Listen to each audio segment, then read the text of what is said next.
In this video, I will talk about how can you set the color theme in VS Code. So I am on my VS Code and you need to go to View, click on Command Palette and select for color theme.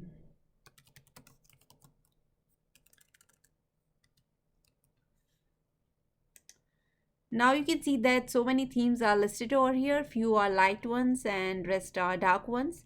You can use up and down arrow keys to see how each one of these look like. So you can select any one of these. But if you feel that these are not sufficient and you are looking for few more additional ones, then you can click on this button, browse additional color themes. And it will take few seconds and then will load the themes for you.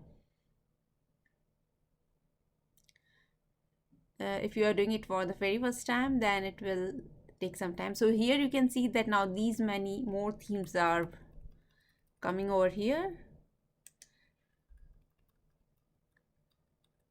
So this is how easy it is to select the theme and change it. So let's say I want to go with this one. I can click on that and you can see that it is installing the extension. And once the extension is installed, you can go ahead and use this theme. I hope you enjoyed this short video and thanks for watching.